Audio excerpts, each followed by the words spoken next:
ವಾರ್ತೆಯ ಮುಖ್ಯಾಂಶಗಳು. ಅರಣ್ಯ ಸಂಪತ್ತು ಕಡಿಮೆಯಾಗುತ್ತಿರುವುದರಿಂದ ಕೋವಿಡ್ನಂಥ ಘಟನೆಗಳು ಸಂಭವಿಸುತ್ತಿವೆ. ನ್ಯಾಯಾಧೀಶೆ ಶಾರದಾ ದೇವಿ ಸಿಹಟ್ಟಿ. ಮೃತರ ನಿವಾಸಕ್ಕೆ ಭೇಟಿ ನೀಡಿ ಕುಟುಂಬಸ್ಥರಿಗೆ ಸಾಂತ್ವನ ಹೇಳಿದ ಶಾಸಕ ಶಿವರಾಮ್ ಹೆಬ್ಬಾರ್. ನೆನೆಗುಂದಿಗೆ ಬಿದ್ದಿದ್ದ ಶಿರಸಿ ಕುಮಟ ರಾಷ್ಟ್ರೀಯ ಹೆದ್ದಾರಿ ರಸ್ತೆ ಕಾಮಗಾರಿ ಆರಂಭ. ಮಾನವ ಕಳ್ಳ ಸಾಗಾಣಿಕೆ ತಡೆಯಲು ಪ್ರತಿಯೊಬ್ಬರೂ ಪೊಲೀಸ್ ಆಗಬೇಕು. ನ್ಯಾಯಾಧೀಶೆ ದಿವ್ಯಶ್ರೀ ಸಿಎಂ. ಆರೋಗ್ಯದ ವಿಷಯದಲ್ಲಿ ಕಾಳಜಿ ವಹಿಸಿ ಎಡಿ ಸೋಮಲಿಂಗಪ್ಪ ಚಬ್ಬಿ. ಶಾಲೆಗಳಲ್ಲಿ ಗುರುವಂದನಾ ಕಾರ್ಯಕ್ರಮ ಯಶಸ್ವಿ. ಅಧಿಕಾರಿಗಳ ನಿರ್ಲಕ್ಷ್ಯಕ್ಕೆ ಬೇಸತ್ತು ಹೊಂಡ ಮುಚ್ಚಿದ ಕಾನೂನು ಗ್ರಾಮಸ್ಥರು. ಕೊಳೆ ರೋಗ ಪರಿಶೀಲನೆ ಮಾಡಿದ ತೋಟಗಾರಿಕಾ ಅಧಿಕಾರಿಗಳು. ವಂಚಕರನ್ನು ಬಂಧಿಸುವಂತೆ ಜಿಲ್ಲಾಧಿಕಾರಿಗಳ ಮೂಲಕ ಮುಖ್ಯಮಂತ್ರಿಗಳಿಗೆ ಮನವಿ. ರೈತರ ಗದ್ದೆಗಳಿಗೆ ಕೃಷಿ ಇಲಾಖೆ ಅಧಿಕಾರಿಗಳು ಭೇಟಿ. ಸೆಪ್ಟೆಂಬರ್ 14ರಂದು ಹುಬ್ಬಳ್ಳಿಯಲ್ಲಿ ಜಗದ್ಗುರು ಶ್ರೀ ವಚನಾನಂದ ಶ್ರೀಗಳಿಂದ ಸಮಾಲೋಚನಾ ಸಭೆ. ಸೆಪ್ಟೆಂಬರ್ 11ರಂದು ನಗರದ ಅರಣ್ಯ ಇಲಾಖೆ, ಕೆನರಾ ವೃತ್ತ ಶಿರಸಿ, ಅರಣ್ಯ ವಿಭಾಗ ಕಾರವಾರ ಇವರ ಸಂಯುಕ್ತಾಶ್ರಯದಲ್ಲಿ ರಾಷ್ಟ್ರೀಯ ಅರಣ್ಯ ಹುತಾತ್ಮರ ದಿನಾಚರಣೆಯನ್ನು ಗುರುವಾರ ಸಹಾಯಕ ಅರಣ್ಯ ಸಂರಕ್ಷಣಾ ಇಲಾಖೆಯ ಮಕ್ಕಳ ಉದ್ಯಾನವನದಲ್ಲಿ ಆಯೋಜನೆ ಮಾಡಲಾಗಿತ್ತು. ಈ ರಾಷ್ಟ್ರೀಯ ಅರಣ್ಯ ಹುತಾತ್ಮರ ದಿನಾಚರಣೆಯಲ್ಲಿ ಹುತಾತ್ಮರಿಗೆ ಶ್ರದ್ಧಾಂಜಲಿ ಸಲ್ಲಿಸಿ ಮಾತನಾಡಿದ ಹಿರಿಯ ಸಿವಿಲ್ ಜಡ್ಜ್ ಮತ್ತು ಪ್ರಧಾನ ಜೆಎಂಎಫ್ಸಿ ನ್ಯಾಯಾಧೀಶೆ ಶಾರದಾ ದೇವಿ ಸಿಹಟ್ಟಿ ಅವರು ಅರಣ್ಯ ಸಂಪತ್ತು ಕಡಿಮೆಯಾಗುತ್ತಿರುವುದರಿಂದ ಕೋವಿಡ್ನಂಥ ಘಟನೆಗಳು ಸಂಭವಿಸುತ್ತಿವೆ ಎಂದು ಹೇಳಿದರು. ಅಲ್ಲದೆ ಅರಣ್ಯ ಸಂರಕ್ಷಣೆಯು ಬರೀ ಅರಣ್ಯ ಇಲಾಖೆಯವರ ಜವಾಬ್ದಾರಿಯಾಗಬಾರದು. ಅರಣ್ಯ ರಕ್ಷಣೆ ಮಾಡುವುದು ನಾಗರಿಕರಾದ ನಾವು ಪ್ರತಿಯೊಬ್ಬರ ಕರ್ತವ್ಯ ಎಂದು ಹೇಳಿದರು. ಇತ್ತೀಚಿನ ದಿನಗಳಲ್ಲಿ ಸಾಕಷ್ಟು ಅರಣ್ಯ ಸಂಪತ್ತನ್ನು ಕಳೆದುಕೊಂಡಿದ್ದೇವೆ. ಈಗ ನಮ್ಮ ಮುಂದಿನ ಪೀಳಿಗೆಗೆ ಈ ಅರಣ್ಯ ಸಂಪತ್ತನ್ನು ರಕ್ಷಿಸಬೇಕು. ಅರಣ್ಯ ಸಂಪತ್ತನ್ನು ರಕ್ಷಿಸುವುದರಿಂದ ಇಡೀ ಜಗತ್ತಿನ ರಕ್ಷಣೆಯನ್ನು ಮಾಡಿದಂತೆ ಎಂದು ಹೇಳಿದರು.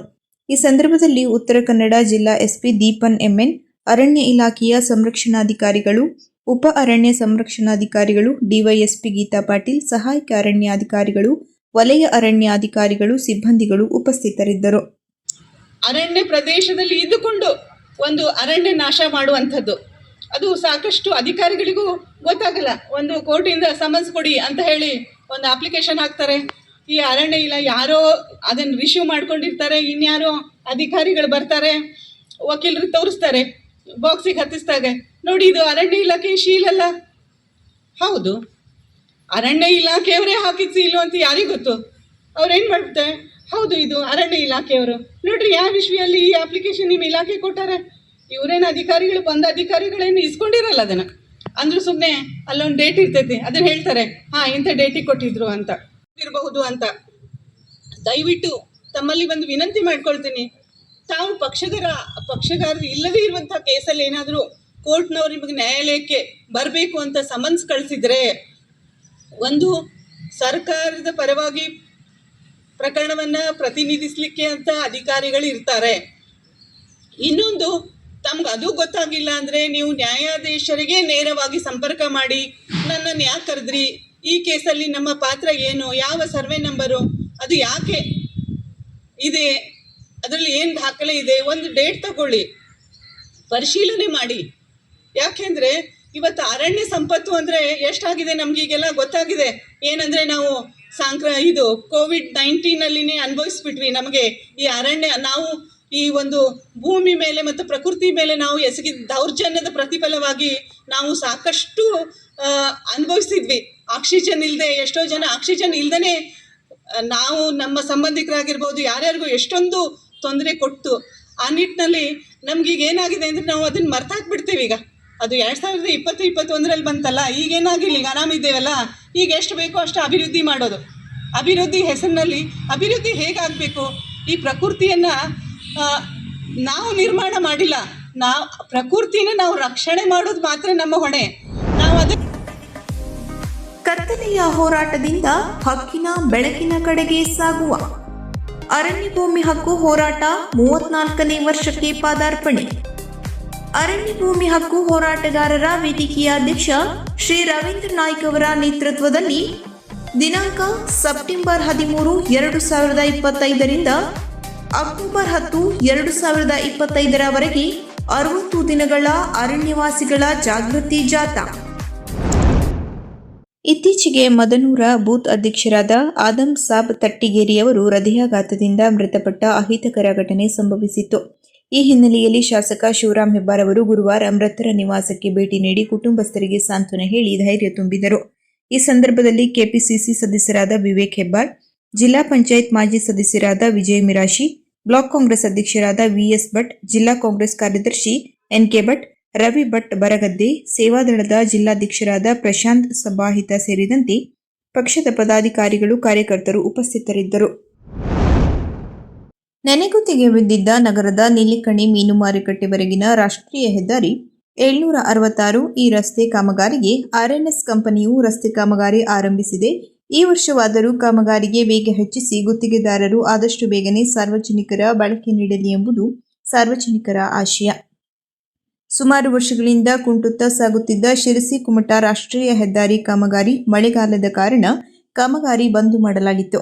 ಈಗ ಮಳೆ ಕಡಿಮೆಯಾದ ಕಾರಣ ಮತ್ತೆ ಕಾಮಗಾರಿ ಪ್ರಾರಂಭಿಸಿದೆ. ಈ ಕಾಮಗಾರಿಯ ಜೆಸಿಬಿ ಸದ್ದುಗೇಡಿ ಖುಷಿಯಾದ ವಾಹನ ಸವಾರರು ಮತ್ತು ಸಾರ್ವಜನಿಕರು. ಮಾನವ ಕಳ್ಳ ಸಾಗಾಣಿಕೆಯು ಪ್ರಪಂಚದ 3ನೇ ಅತಿದೊಡ್ಡ ಸಂಘಟಿತ ಯೋಜನೆಯಾಗಿದ್ದು, ಇದನ್ನು ತಡೆಗಟ್ಟಲು ಸಾರ್ವಜನಿಕರಲ್ಲಿ ಅರಿವು ಮತ್ತು ಜಾಗೃತಿ ಮೂಡಿಸುವ ಕಾರ್ಯದಲ್ಲಿ ಪ್ರತಿಯೊಬ್ಬರೂ ಪೊಲೀಸರಾಗಬೇಕು ಎಂದು ಹಿರಿಯ ಸಿವಿಲ್ ನ್ಯಾಯಾಧೀಶರು ಹಾಗೂ ಜಿಲ್ಲಾ ಕಾನೂನು ಸೇವೆಗಳ ಪ್ರಾಧಿಕಾರದ ಸದಸ್ಯ ಕಾರ್ಯದರ್ಶಿ ದಿವ್ಯಶ್ರೀ ಸಿಎಂ ಹೇಳಿದರು. ಅವರು ಗುರುವಾರ ಜಿಲ್ಲಾ ಆರೋಗ್ಯ ಮತ್ತು ಕುಟುಂಬ ಕಲ್ಯಾಣ ಇಲಾಖೆಯ ಸಭಾಂಗಣದಲ್ಲಿ ಜಿಲ್ಲಾಡಳಿತ, ಜಿಲ್ಲಾ ಪಂಚಾಯತ್, ಜಿಲ್ಲಾ ಕಾನೂನು ಸೇವಾ ಪ್ರಾಧಿಕಾರ, ಮಹಿಳಾ ಮತ್ತು ಮಕ್ಕಳ ಅಭಿವೃದ್ಧಿ ಇಲಾಖೆ, ಜಿಲ್ಲಾ ಆರೋಗ್ಯ ಮತ್ತು ಕುಟುಂಬ ಕಲ್ಯಾಣ ಇಲಾಖೆ, ಪೊಲೀಸ್ ಇಲಾಖೆ, ಜಿಲ್ಲಾ ಮಕ್ಕಳ ರಕ್ಷಣಾ ಘಟಕ ಉತ್ತರ ಕನ್ನಡ ಹಾಗೂ ಶಿಶು ಅಭಿವೃದ್ಧಿ ಯೋಜನೆ ಕಾರವಾರ ಇವರ ಸಂಯುಕ್ತಾಶ್ರಯದಲ್ಲಿ ನಡೆದ ಮಾನವ ಕಳ್ಳ ಸಾಗಾಣಿಕೆ ತಡೆ ದಿನಾಚರಣೆ ಹಾಗೂ ಜಿಲ್ಲಾ ಮಟ್ಟದ ಜಾಗೃತಿ ಮತ್ತು ಕಾನೂನು ಅರಿವು ಕಾರ್ಯಾಗಾರವನ್ನು ಉದ್ಘಾಟಿಸಿ ಮಾತನಾಡಿದರು. ಬಡ ಮತ್ತು ನಿರ್ಗತಿಕ ಹೆಣ್ಣು ಮಕ್ಕಳನ್ನು ಹಣದ ಆಸೆ ಆಮಿಷಗಳನ್ನು ತೋರಿಸಿ ಕಳ್ಳ ಸಾಗಾಣಿಕೆ ಮಾಡಿ ಕೂಲಿ ಕಾರ್ಮಿಕರಾಗಿ ಹಾಗೂ ವೇಶ್ಯಾವಾಟಿಕೆಯಲ್ಲಿ ಹೆಚ್ಚಾಗಿ ಬಳಸಿಕೊಳ್ಳುತ್ತಿದ್ದಾರೆ. ಇದಕ್ಕೆ ಗಂಡು ಮಕ್ಕಳು ಸಹ ಬಲಿಯಾಗುತ್ತಿದ್ದಾರೆ. ಆಧುನಿಕ ಕಾಲದಲ್ಲಿ ಇಂಟರ್ನೆಟ್ ವ್ಯಾಪಕವಾಗಿ ಹರಡಿದ್ದು, ಮಕ್ಕಳು ಮೊಬೈಲ್ ಹಾಗೂ ಅಂತರ್ಜಾಲದಲ್ಲಿ ಮುಳುಗಿ ತಪ್ಪು ದಾರಿ ಹಿಡಿದು ಭವಿಷ್ಯವನ್ನು ಹಾಳು ಮಾಡಿಕೊಳ್ಳುತ್ತಿದ್ದಾರೆ. ಪೋಷಕರು ಮಕ್ಕಳಿಗೆ ಮೊಬೈಲ್ ಶೈಕ್ಷಣಿಕ ಉದ್ದೇಶ ಹೊರಪಡಿಸಿ ಹೆಚ್ಚಿನ ಅವಧಿಗೆ ಫೋನ್ ಬಳಕೆಗೆ ನೀಡಬಾರದು. ಮಕ್ಕಳನ್ನು ವಿದ್ಯಾಭ್ಯಾಸ ಹಾಗೂ ಕೆಲಸಕ್ಕೆ ಹೊರ ರಾಜ್ಯ ಮತ್ತು ದೇಶಗಳಿಗೆ ಕಳುಹಿಸುವಾಗ ಎಚ್ಚರ ವಹಿಸಬೇಕು. ಪ್ರತಿ ಮನೆಗಳಲ್ಲಿ ಜಾಗೃತಿ ಇದ್ದಲ್ಲಿ ಮಾನವ ಕಳ್ಳ ಸಾಗಾಣಿಕೆಯನ್ನು ಕೊನೆಗಾಣಿಸಬಹುದು ಎಂದರು.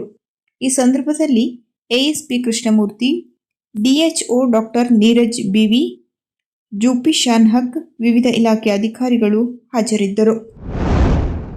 ಪ್ರಸ್ತುತ ದಿನಗಳಲ್ಲಿ ಮನುಷ್ಯನಿಗೆ ಭೌತಿಕ ಸಿರಿ ಸಂಪತ್ತಿಗಿಂತ ಆರೋಗ್ಯವೇ ನೈಜ ಆಸ್ತಿಯಾಗಿದ್ದು, ಈ ವಿಷಯದಲ್ಲಿ ನಿರ್ಲಕ್ಷ್ಯ ವಹಿಸದೆ ಅಗತ್ಯ ಕಾಳಜಿ ವಹಿಸಬೇಕು ಎಂದು ಮುಂಡಗೋಡು ತಾಲೂಕು ಪಂಚಾಯಿತಿಯ ಸಹಾಯಕ ನಿರ್ದೇಶಕ ಸೋಮಲಿಂಗಪ್ಪ ಚಬ್ಬಿ ಹೇಳಿದರು. ಅವರು ಗುರುವಾರ ನಾಗನೂರು ಗ್ರಾಮ ಪಂಚಾಯತ್ ವ್ಯಾಪ್ತಿಯಲ್ಲಿ ಮಹಾತ್ಮ ಗಾಂಧಿ ನರೇಗಾ ಯೋಜನೆಯಡಿ ಅನುಷ್ಠಾನಿಸುತ್ತಿರುವ ಅರಣ್ಯ ಕಾಮಗಾರಿ ಸ್ಥಳದಲ್ಲಿ ಮುಂಡಗೋಡು ತಾಲೂಕು ಪಂಚಾಯತ್, ನಾಗನೂರು ಗ್ರಾಮ ಪಂಚಾಯತ್, ಆರೋಗ್ಯ ಮತ್ತು ಕುಟುಂಬ ಕಲ್ಯಾಣ ಇಲಾಖೆ ಹಾಗೂ ಲಯೋಲಾ ವಿಕಾಸ ಕೇಂದ್ರದ ಸಂಯುಕ್ತಾಶ್ರಯದಲ್ಲಿ ಆಯೋಜಿಸಿದ್ದ ಉಚಿತ ಆರೋಗ್ಯ ತಪಾಸಣಾ ಶಿಬಿರಕ್ಕೆ ಚಾಲನೆ ನೀಡಿ ಮಾತನಾಡಿದರು. ಗ್ರಾಮೀಣ ಭಾಗದಲ್ಲಿಯೂ ಸಹ ಕಲಬೆರಕೆಯುಕ್ತ ಮತ್ತು ಕಲುಷಿತ ಆಹಾರ, ಲಯ ತಪ್ಪಿದ ಜೀವನ ಪದ್ಧತಿ, ನಿರ್ಲಕ್ಷ್ಯದ ಕಾರಣದಿಂದಾಗಿ ರೋಗ ರುಜಿನಗಳು ಹೆಚ್ಚಾಗುತ್ತಿವೆ. ಆದ್ದರಿಂದ ಪೌಷ್ಟಿಕ ಮತ್ತು ಸಮತೋಲಿತ ಆಹಾರ, ಸುವ್ಯವಸ್ಥಿತ ಜೀವನ ಕ್ರಮ ಅಳವಡಿಸಿಕೊಳ್ಳುವುದು ಹಾಗೂ ನಿಯಮಿತವಾಗಿ ಆರೋಗ್ಯ ತಪಾಸಣೆಗೆ ಒಳಪಡುವ ಮೂಲಕ ಜಾಗೃತಿ ವಹಿಸುವುದು ಅವಶ್ಯವಾಗಿದೆ. ಆ ನಿಟ್ಟಿನಲ್ಲಿ ಮನರೇಗಾ ಕೂಲಿಕಾರರ ಆರೋಗ್ಯ ಹಿತದೃಷ್ಟಿಯಿಂದ ಉಚಿತ ಆರೋಗ್ಯ ತಪಾಸಣಾ ಶಿಬಿರವನ್ನು ಆಯೋಜಿಸಲಾಗಿದ್ದು, ಪ್ರತಿಯೊಬ್ಬರೂ ಇದರ ಸದುಪಯೋಗ ಪಡೆದುಕೊಳ್ಳಬೇಕು ಎಂದರು.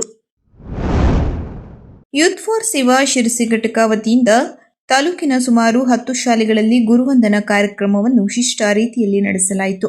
ಕಾರ್ಯಕ್ರಮದಲ್ಲಿ ಸುಮಾರು 50ಕ್ಕೂ ಅಧಿಕ ಶಿಕ್ಷಕರು ಮತ್ತು 400ಕ್ಕೂ ಅಧಿಕ ವಿದ್ಯಾರ್ಥಿಗಳು, ಯೂತ್ ಫಾರ್ ಸೇವಾ ಸಂಸ್ಥೆಯ ಶಿರಸಿ ಘಟಕದ ಸಂಯೋಜಕ ವಿಜೇತ್, ಯೂತ್ ಫಾರ್ ಸೇವಾ ಸಂಸ್ಥೆಯ 25ಕ್ಕೂ ಹೆಚ್ಚು ಸ್ವಯಂ ಸೇವಕರು ಭಾಗಿಯಾಗಿದ್ದರು. ವಿದ್ಯಾರ್ಥಿಗಳ 10 ಗುಂಪುಗಳನ್ನಾಗಿ ವಿಂಗಡಿಸಿ ಮಕ್ಕಳಿಗೆ ಯೂತ್ ಫಾರ್ ಸೇವಾ ಸಂಸ್ಥೆಯಿಂದ ನೀಡಿದ ಗುರುವಂದನಾ ಚಾರ್ಟ್ಗಳನ್ನು ನೀಡಿ ಗುರುಗಳ ಕುರಿತು ಕೆಲವು ಅನಿಸಿಕೆಗಳನ್ನು ಬರೆಯಲು ಹೇಳಲಾಯಿತು. ಕಾರ್ಯಕ್ರಮದ ಕೊನೆಯಲ್ಲಿ ಶಾಲೆಯ ವಿದ್ಯಾರ್ಥಿಗಳು ಬರೆದ ಗುರುಗಳ ಅನಿಸಿಕೆಗಳನ್ನು ಹೇಳುವುದರ ಜೊತೆಗೆ ಗುರುಗಳಿಗೆ ನಮಸ್ಕರಿಸಿ ಗುರುವಂದನಾ ಕಾರ್ಯಕ್ರಮವನ್ನು ಅರ್ಥಪೂರ್ಣವಾಗಿ ನೆರವೇರಿಸಲಾಯಿತು. ಸ್ವತಃ ಅಧಿಕಾರಿಗಳ ವಾಹನವೇ ದಡಲ್ ಬಡಲ್ ಎನ್ನುತ್ತಾ ಸಾಗುತ್ತಿದ್ದರೂ ಹೊಂಡ ಮುಚ್ಚಲು ಅಧಿಕಾರಿಗಳ ನಿರ್ಲಕ್ಷ್ಯ. ಇನ್ನು ಸಾರ್ವಜನಿಕರ ವಾಹನದ ಸ್ಥಿತಿ ಏನಾಗಬೇಡ. ರಸ್ತೆ ಹೊಂಡ ಮುಚ್ಚುವಂತೆ ಅಧಿಕಾರಿಗಳಲ್ಲಿ ವಿನಂತಿಸಿದ್ದರೂ ಸ್ಪಂದನೆ ಸಿಗದಿದ್ದಾಗ ಗ್ರಾಮಸ್ಥರೇ ಸ್ವತಃ ಹೊಂಡ ತುಂಬಿ ಅಧಿಕಾರಿಗಳಿಗೆ ತೋರಿಸಿದ್ದಾರೆ. ಸಾರ್ವಜನಿಕರೇ ಹೊಂಡ ತುಂಬಿದ ರಸ್ತೆಗಳಲ್ಲಿ ಈಗ ಅಧಿಕಾರಿಗಳ ವಾಹನವೂ ಸಾಗುತ್ತಿದೆ. ಸಿದ್ದಾಪುರ ತಾಲೂಕು ಕಾನುಸೂರು ಬಳಿಯ ಜಾಗನಹಳ್ಳಿ ಕತ್ರಿಯಿಂದ ಅಜ್ಜಿಬಳ್ಳದವರೆಗೆ ಬಾವಿ ಗಾತ್ರದ ಹೊಂಡಗಳು ಬಿದ್ದು ಸಂಚಾರಕ್ಕೆ ತೀವ್ರ ತೊಂದರೆ ಉಂಟಾಗುತ್ತಿತ್ತು. ಇದನ್ನು ಮನಗಂಡ ಕಾನುಸೂರಿನ ಕೆಲವು ಯುವಕರು ಮುಂದಾಗುವ ಅನಾಹುತವನ್ನು ತಡೆಯುವುದಕ್ಕೋಸ್ಕರ ಸ್ವತಃ ಖರ್ಚಿನಿಂದ ಜೆಸಿಬಿ ತರಿಸಿ ಹೊಂಡ ಮುಚ್ಚುವ ಕಾರ್ಯವನ್ನು ಮಾಡಿದರು. ಈ ಸಂದರ್ಭದಲ್ಲಿ ಸಾಮಾಜಿಕ ಕಾರ್ಯಕರ್ತ ಎಲ್ಬಿ ನಾಮದಾರಿ, ವಿನೋದ್ ನಾಯ್ಕ್, ಸುದರ್ಶನ್ ನಾಗೇಂದ್ರ ನಾಯ್ಕ್, ಅಶೋಕ್ ನಾಯ್ಕ್ ಮುಂತಾದವರು ಪಾಲ್ಗೊಂಡಿದ್ದರು. ಶಿರಸಿ ತಾಲೂಕಾ ಬದನಗೂಡ ಗ್ರಾಮ ಪಂಚಾಯತ್ ವ್ಯಾಪ್ತಿಯ ಗ್ರಾಮಗಳಿಗೆ ತೋಟಗಾರಿಕೆ ಹಿರಿಯ ಅಧಿಕಾರಿಗಳಾದ ಶ್ರೀ ಗಣೇಶ್ ಹೆಗ್ಡೆ ಹಾಗೂ ಇನ್ನೊಬ್ಬ ಅಧಿಕಾರಿ ತಮ್ಮಣ್ಣ ಇವರುಗಳು ಕೊಳೆ ರೋಗದಿಂದ ಹಾಳಾಗಿರುವ ಅಡಿಕೆ, ಶುಂಠಿ ಬೆಳೆಗಳನ್ನು ಪರಿಶೀಲಿಸಿದರು. ಈ ಸಂದರ್ಭದಲ್ಲಿ ರೈತರಾದ ಯುವರಾಜ್ ಜೇಗೌಡ, ಉದಯಗೌಡ, ಚನ್ನಪ್ಪಗೌಡ ಮತ್ತು ಅನೇಕ ರೈತರು ಸೂಕ್ತ ಪರಿಹಾರ ನೀಡುವಂತೆ ವಿನಂತಿಸಿದರು. ಒಂದು ವ್ಯವಸ್ಥೆಯನ್ನು ಮಾಡಬೇಕು ಸರ್, ದಯವಿಟ್ಟು. ಸಮೀಕ್ಷೆಗಳನ್ನ ಮಾಡ್ತಾ ಇದ್ದಾರೆ ಪಂಚಾಯತ್ ವಾರು. ಸರ್, ಅದನ್ನ ಸರ್ಕಾರದ ಮಟ್ಟದಲ್ಲಿ ಅದನ್ನ ಹೇಳ್ತಾರೆ. ರೈತರು ಬಹಳ ಕಷ್ಟದಲ್ಲಿದೆ ಸರ್. ರೈತರ ನೆರವಿಗೆ ತಾವು ರೊಕ್ಕ ದುಡಿಯಕ್ ಆಗ್ತಾ ಇಲ್ಲ ಸರ್. ಇವತ್ತು ಬಂದು ಸ್ಥಳಕ್ಕೆ ಬಂದು ತುಂಬಾ ಅನುಕೂಲ ಆಯ್ತು ಸರ್. ಎಲ್ಲ ಪರಿಶೀಲನೆ ಮಾಡಿ ತಾವು ಸರ್ಕಾರ ಗಮನಕ್ಕೆ ತರ್ತೀರಿ ಅಂತೇಳಿ ಅಡ್ಡಿಲ್ಲ, ರೈತರ ಪರವಾಗಿ ತಮಗೆ ವಿನಂತಿಸ್ತಾ ಇದೆ ಸರ್. ತಾಲೂಕಿನ ಸದಾಶಿವಗಡದ ಜೈ ದುರ್ಗಾ ಮಾತಾ ಕ್ರೆಡಿಟ್ ಸೌಹಾರ್ದ ಸಹಕಾರಿ ಸಂಘದಲ್ಲಿ ಠೇವಣಿ ಇಟ್ಟ ಸುಮಾರು 600ಕ್ಕೂ ಹೆಚ್ಚು ಗ್ರಾಹಕರ 54 ಕೋಟಿ ರೂಪಾಯಿ ಹಣವನ್ನು ವಂಚಿಸಿ ಪರಾರಿಯಾಗಿರುವ ಸಂಸ್ಥೆಯ ಮುಖ್ಯಸ್ಥ ಲಿಂಗರಾಜು ಪುತ್ತು ಕಲ್ಗುಟ್ಕರ್ ಹಾಗೂ ಸಂಬಂಧಪಟ್ಟವರನ್ನು ಅಕ್ಟೋಬರ್ 2, 2025ರೊಳಗೆ ಬಂಧಿಸದಿದ್ದಲ್ಲಿ ಜಿಲ್ಲಾಧಿಕಾರಿ ಕಚೇರಿ ಎದುರು ಉಪವಾಸ ಸತ್ಯಾಗ್ರಹ ಆರಂಭಿಸುವುದಾಗಿ ಗ್ರಾಹಕರು ಎಚ್ಚರಿಕೆ ನೀಡಿದರು. ಬಳಿಕ ಅವರು ಗುರುವಾರ ಜಿಲ್ಲಾಧಿಕಾರಿ ಮುಖಾಂತರ ಮುಖ್ಯಮಂತ್ರಿಗಳಿಗೆ ಮನವಿ ಸಲ್ಲಿಸಿದರು. ಈ ಸಂದರ್ಭದಲ್ಲಿ ಡಾಕ್ಟರ್ ಗಜೇಂದ್ರ ನಾಯ್ಕ್, ಸಾಯಿನಾಥ್ ಮೇತ್ರಿ, ಪ್ರಶಾಂತ್ ನಾಯ್ಕ್, ಗೀತಾ ಗಡ್ಕರ್, ಅಂಜಲಿ ಬಾಡ್ಕರ್, ವಿಶಾಲ್ ಬಾಡ್ಕರ್, ರೂಪಾ ಸೈಲ್, ರಮೇಶ್ ಗುನಿಗಿ, ಗಾಯತ್ರಿ ತೆಲಂಗ ಸೇರಿದಂತೆ ಅನೇಕ ಗ್ರಾಹಕರು ಹಾಜರಿದ್ದರು.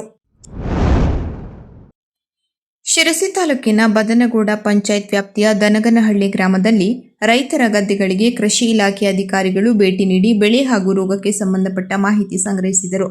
ಕೃಷಿ ಇಲಾಖೆಯ ಸಹಾಯಕ ಉಪನಿರ್ದೇಶಕ ಮಧುಕರ್ ನಾಯ್ಕ್ ಹಾಗೂ ಕೃಷಿ ತಾಂತ್ರಿಕ ಅಧಿಕಾರಿ ವಿವೇಕ್ ಹೆಗಡೆ ಬೆಳೆ ವೀಕ್ಷಣೆ ಮಾಡಿದರು. ನಂತರ ರೈತರಿಗೆ ಮಾಹಿತಿ ನೀಡಿದ ಅವರು ಸುರುಳಿ ಹುಳ ಕೀಟಬಾಧೆ ಈಗ ಹತೋಟಿಗೆ ಬಂದಿದ್ದು ರೈತರು ಕೃಷಿ ಚಟುವಟಿಕೆ ಆರಂಭದಲ್ಲಿ ಹೊಲಗಳಿಗೆ ಸುಣ್ಣವನ್ನು ಹಾಕಬೇಕು. ನಾಟಿ ಮಾಡುವಾಗ ಡಿಎಪಿ ಗೊಬ್ಬರ ಜೊತೆಗೆ ಪೊಟ್ಯಾಷಿಯಂ ಸಿಂಪಡಣೆ ಮಾಡಬೇಕು. ಇದರಿಂದ ಯಾವುದೇ ರೋಗ ಬಾಧೆ ಬರುವುದಿಲ್ಲ ಎಂದು ತಿಳಿಸಿದರು. ಈ ಸಂದರ್ಭದಲ್ಲಿ ರೈತರಾದ ಪರಮೇಶ್ವರ್ ಚನ್ನಬಸಪ್ಪ ಮರುಗೆಣ್ಣನವರ್, ತುಕಾರಾಂ ಪಿ ಜಾಧವ್, ಮಾಲತೇಶ್ ರಾಮಾಪುರ್, ಪ್ರಕಾಶ್ ಪೂಜಾರ್ ಉಪಸ್ಥಿತರಿದ್ದರು.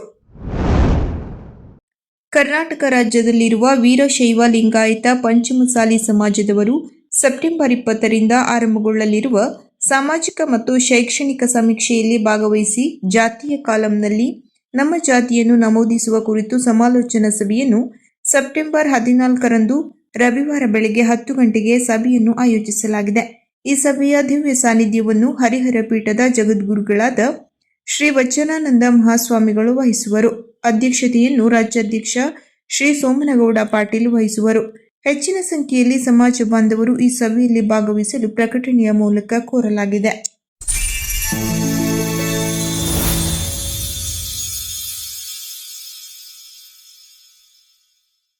ಕದಂಬ ನ್ಯೂಸ್ ಫಸ್ಟ್, ನಿರ್ಭೀತಿಯಿಂದ ನಿಮ್ಮ ಪರವಾಗಿ.